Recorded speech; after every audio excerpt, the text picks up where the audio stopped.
ಕೆಳಗಡೆ ಕೆಂಪು ಬಣ್ಣದಲ್ಲಿ ಕಾಣ್ತಾ ಇರುವ ಸಬ್ಸ್ಕ್ರೈಬ್ ಬಟನನ್ನು ಒತ್ತಿ, ಪಕ್ಕದಲ್ಲಿರ್ತಕ್ಕಂಥ ಬೆಲ್ ಐಕಾನನ್ನು ಒತ್ತಿ. ಹೀಗೆ ಮಾಡೋದ್ರಿಂದ ನನ್ನ ಲೇಟೆಸ್ಟ್ ವಿಡಿಯೋಗಳ ಅಪ್ಡೇಟ್ಸ್ ನೇರವಾಗಿ ನಿಮಗೆ ತಲುಪುತ್ತವೆ. ಎಲ್ಲರಿಗಿಂತ ಮೊದಲು ಆ ವಿಡಿಯೋಗಳನ್ನು ನೀವು ನೋಡಬಹುದು.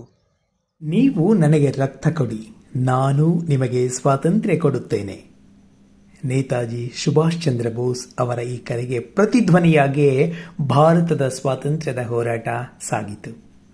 ವೇದಿಕೆಯನ್ನು ಅಲಂಕರಿಸಿರುವ ಗೌರವಾನ್ವಿತ ಮುಖ್ಯೋಪಾಧ್ಯಾಯರು, ಆದರಣೀಯ ಶಿಕ್ಷಕರು, ಗಣ್ಯ ಅತಿಥಿಗಳು, ಪ್ರೀತಿಯ ಪೋಷಕರು ಹಾಗೂ ನನ್ನೆಲ್ಲ ಸಹಪಾಠಿಗಳು, ನಿಮ್ಮೆಲ್ಲರಿಗೂ ನನ್ನ ಹೃತ್ಪೂರ್ವಕ ನಮಸ್ಕಾರಗಳು. ಇಂದು ನಾವು ಆಚರಿಸುತ್ತಿರುವುದು ಕೇವಲ ಒಂದು ರಾಷ್ಟ್ರೀಯ ಹಬ್ಬವಲ್ಲ. ನಮ್ಮ ದೇಶದ ಕೋಟ್ಯಾಂತರ ಜನರ ಕನಸು ನನಸಾದ ದಿನವನ್ನು ನಾವು ಸ್ಮರಿಸುತ್ತಿದ್ದೇವೆ. 1947 ಆಗಸ್ಟ್ 15ರಂದು ಭಾರತ ಸ್ವಾತಂತ್ರ್ಯವನ್ನು ಪಡೆದ ದಿನ. ಆ ಸ್ವಾತಂತ್ರ್ಯದ ಹಿಂದೆ ಮಹಾತ್ಮ ಗಾಂಧೀಜಿಯವರ ಅಹಿಂಸೆ, ಭಗತ್ ಸಿಂಗ್ ಅವರ ಧೈರ್ಯ, ಸರ್ದಾರ್ ಪಟೇಲರ ದೃಢತೆ, ಸುಭಾಷ್ ಚಂದ್ರ ಬೋಸ್ ಅವರ ಸಾಹಸ, ರಾಣಿ ಲಕ್ಷ್ಮೀಬಾಯಿಯ ಶೌರ್ಯ, ಸರೋಜಿನಿ ನಾಯ್ಡು ಅವರ ನಾಯಕತ್ವ ಮತ್ತು ಅಸಂಖ್ಯಾತ ಭಾರತೀಯರ ತ್ಯಾಗವಿದೆ. ಸ್ವಾತಂತ್ರ್ಯಕ್ಕಾಗಿ ಹೋರಾಡಿದವರು ನಮ್ಮಂತೆಯೇ ಕನಸು ಕಂಡ ಯುವಕರು. ಅವರ ಮುಂದೆ ನಮ್ಮ ಭವಿಷ್ಯವಿತ್ತು. ಆದರೆ ಅವರು ತಮ್ಮ ಭವಿಷ್ಯಕ್ಕಿಂತ ದೇಶದ ಭವಿಷ್ಯವನ್ನು ದೊಡ್ಡದಾಗಿ ಕಂಡರು. ಇಂದು ನಮ್ಮ ಮುಂದೆ ಬಂದೂಕುಗಳಿಲ್ಲ, ಪುಸ್ತಕಗಳಿವೆ, ಯುದ್ಧ ಭೂಮಿಯಿಲ್ಲ, ತರಗತಿ ಕೊಠಡಿಗಳಿವೆ. ಆದರೆ ನಮ್ಮ ಜವಾಬ್ದಾರಿ ಕಡಿಮೆಯಾಗಿಲ್ಲ. ವಿದ್ಯಾರ್ಥಿಗಳಾದ ನಾವು ದೇಶಕ್ಕಾಗಿ ಏನು ಮಾಡಬಹುದು?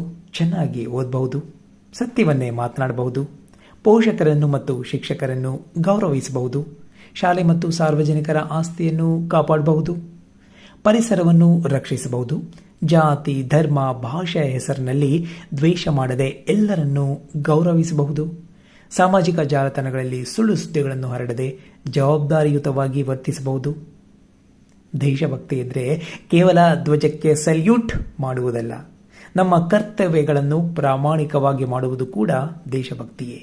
ಒಬ್ಬ ಉತ್ತಮ ವಿದ್ಯಾರ್ಥಿ ನಾಳೆ ಒಬ್ಬ ಉತ್ತಮ ನಾಗರಿಕನಾಗುತ್ತಾನೆ. ಉತ್ತಮ ನಾಗರಿಕರು ಸೇರಿದಾಗಲೇ ಉತ್ತಮ ರಾಷ್ಟ್ರ ನಿರ್ಮಾಣವಾಗುತ್ತದೆ.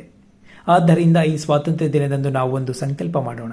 ನಾನು ಬದಲಾಗುತ್ತೇನೆ, ನನ್ನಿಂದ ಸಾಧ್ಯವಾದಷ್ಟು ಸಮಾಜವನ್ನು ಬದಲಾಯಿಸುತ್ತೇನೆ, ನನ್ನ ಭಾರತವನ್ನು ಇನ್ನಷ್ಟು ಉತ್ತಮಗೊಳಿಸಲು ನನ್ನ ಕೊಡುಗೆಯನ್ನು ನೀಡುತ್ತೇನೆ.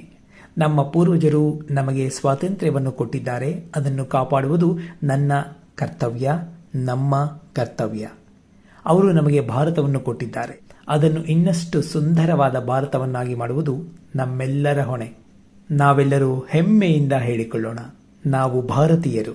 ನಮ್ಮ ಏಕತೆ ನಮ್ಮ ಶಕ್ತಿ, ನಮ್ಮ ಯುವಶಕ್ತಿ ನಮ್ಮ ಭವಿಷ್ಯ, ನಮ್ಮ ಭಾರತ ನಮ್ಮ ಹೆಮ್ಮೆ.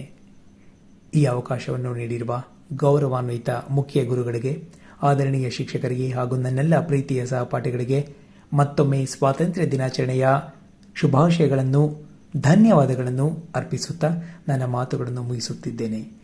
ಜೈ ಹಿಂದ್, ಜೈ ಭಾರತ್.